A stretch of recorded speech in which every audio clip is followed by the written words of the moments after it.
Evolución científica desde la Edad Moderna, con dos ejemplos en el ámbito de Países Bajos, flamenco también, del mundo óptico, y el resto, bueno, pertenecieron los dos a la Edad Moderna, el resto a Estados Unidos, Gran Bretaña, la cultura anglosajona dentro del ámbito científico, Alemania, el ámbito también de América del Sur, con Brasil, que dejaron huella, bueno, en diferentes campos, tanto de la ciencia, aunque hay un neurólogo y escritor, Gran Bretaña, es decir, también hay ciencias sociales que fueron muy importantes en todo el ámbito occidental.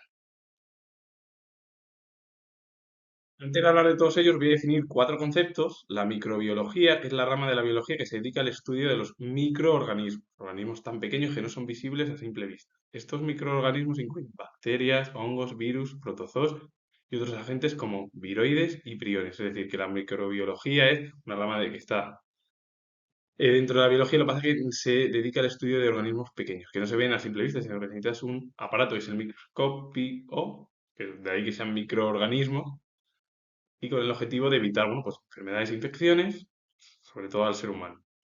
La biofísica es una disciplina científica interdisciplinar que combina la física, la biología y la química para comprender los procesos biológicos. Se enfoca en aplicar principios y métodos físicos para estudiar los fenómenos que ocurren en los organismos vivos, desde el nivel molecular hasta el nivel sistémico. Es decir, que la biofísica se dedica, bueno, son tres partes al final del ámbito de las ciencias y también de la rama biológica, con el objetivo de estudiar los procesos biológicos, pero claro, el objetivo al final es estudiar principios y métodos físicos con el objetivo de comprender esos fenómenos que ocurren dentro de los propios organismos vivos, ya sea desde el nivel molecular o sistémico, es decir, cómo está formado, bueno, pues, por ejemplo, los seres humanos, los animales, las plantas, y lo que hacen es estudiar al final la estructura, pero también con esos métodos de estudio biológica, que es de la biología, que es el ser humano al final, y luego de la física y la química, es decir, todo lo que te rodea o rodea al final a todas las especies en su entorno.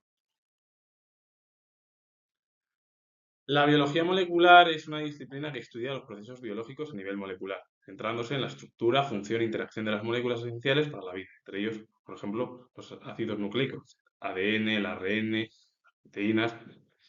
Y es una rama de la biología que se encarga de investigar cómo funcionan las células a nivel molecular y cómo estas interacciones moleculares afectan a la salud, el funcionamiento de los organismos. Es decir, que la biología molecular lo que estudia al final es los procesos biológicos, esa estructura, esa función e interacción de las moléculas esenciales para la vida, entre ellos por los ácidos nucleicos, que son el ADN, el ARN, lo que tenemos, por ejemplo, los seres humanos, los animales, las plantas y todas las proteínas. Y el objetivo es estudiar para ver cómo esas interacciones moleculares afectan a la salud y el funcionamiento de los organismos. Es decir, es casi un estudio del ser humano, de las especies, de los ecosistemas. La holografía o fotografía tridimensional son tecnologías que permiten la creación de imágenes tridimensionales, pero difieren en su proceso y características.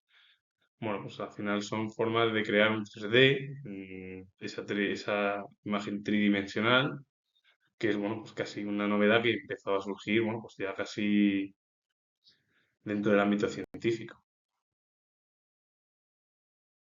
Tras definir los cuatro conceptos, voy a comenzar hablando de los intelectuales o científicos en Europa y también en América.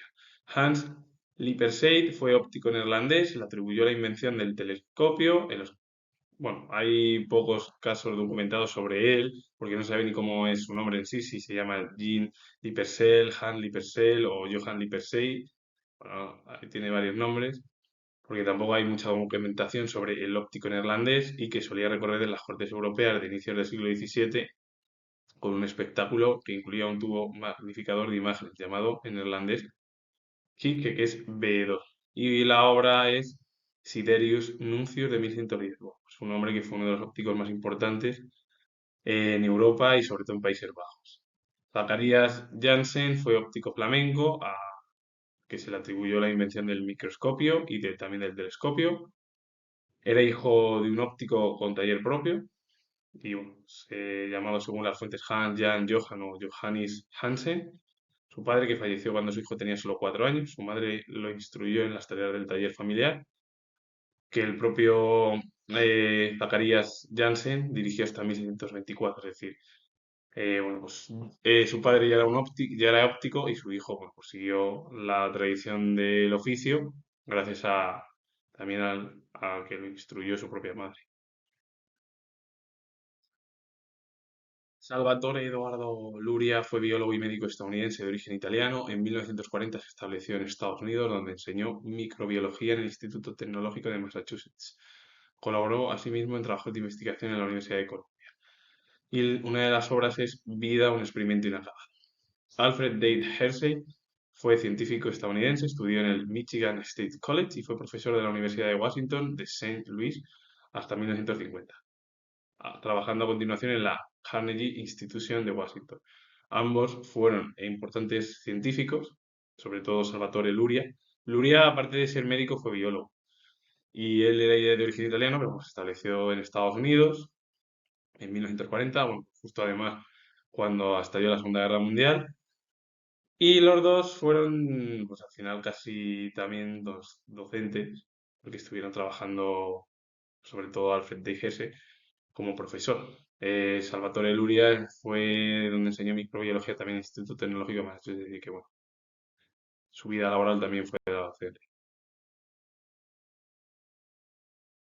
William Sachs fue neurólogo y escritor británico, conocido por sus libros sobre los efectos de los trastornos neurológicos basados en experiencias reales de sus pacientes. Hijo de médicos y educado en los más estrictos internados de su país, fue un brillante estudiante de ciencias que se graduó en medicina por la Universidad de Harvard. Y una de las obras es una Marte de 1995. Oliver Sacks fue uno de los principales intelectuales dentro del ámbito de las ciencias sociales y dentro del pensamiento de la neurología, de la psiquiatría, también de la psicología. Niels Kane fue inmunólogo británico. Realizó sus estudios superiores en las universidades de Leiden, se encuentra en Países Bajos, y de Copenhague, en Dinamarca, donde se doctoró en medicina y trabajó en el Instituto Serum de Dinamarca entre 1943 y 1956 y en el Instituto Tecnológico de California en Pasadena entre 1954 y 1955. Bueno, prácticamente fue también uno de los científicos más importantes en la ciencia anglosajona y británica. Max Delbrück fue biólogo alemán nacionalizado estadounidense, pionero en el estudio de las principales ramas de la biología del siglo XX, la biofísica y la biología molecular. Su interés por los bacteriófagos, los virus que infectan bacterias, nació durante su permanencia como ayudante de investigación en el Kaiser Wilhelm Institute de Berlín entre 1932 y 1937. Refugiado de la Alemania nazi, se estableció en Estados Unidos como miembro docente del California Institute of Technology entre 1937 y 1939, justo antes como profesor, antes de estallar la Segunda Guerra Mundial, y luego ya posteriormente ya también entre 1947 y 1931, y estuvo también en la Vanderbilt University entre 1940 y 1947, justo ahí entre el periodo de la Segunda Guerra Mundial como docente. George G. F. Kohler fue biólogo alemán, recibió el Premio Nobel de Medicina en 1984, cursó estudios superiores en la Universidad de Hamburgo, por la que se doctoró en biología en 1974. Y César Milstein, que se encuentra al lado de Kohler, también fue bioquímico argentino, y bueno, los tres fueron importantes en la cultura germana, anglosajona, sobre todo Delaware, porque se nacionalizó estadounidense, y en la cultura de América también del Sur. Ivo Pitangui fue cirujano brasileño, considerado el padre de la cirugía estética moderna. Sus padres fueron humanistas, bueno, su madre María Esther Jardín de Campos Pitangui, porque su madre además fue poeta y humanista, su padre también, Antonio de Campos Pitangui, fue como su hijo, bueno, fue médico, cirujano y humanista. Ambos dejaron huella, bueno, pues en la cultura, en las ciencias y en las ciencias sociales como su madre, y bueno, fueron de los más importantes, sobre todo Ivo Pintaúi, dentro de la cirugía estética moderna, más de los más cercanos. Con ello finalizo comentar que soy historiador y sus obras relacionadas con el mundo cultural del ámbito científico. Un ejemplo que perteneció a la neurología, ese pensamiento psicológico psiquiátrico. En Gran Bretaña, darle a like, suscribiros, comentar, repito que soy historiador y nos vemos en el próximo.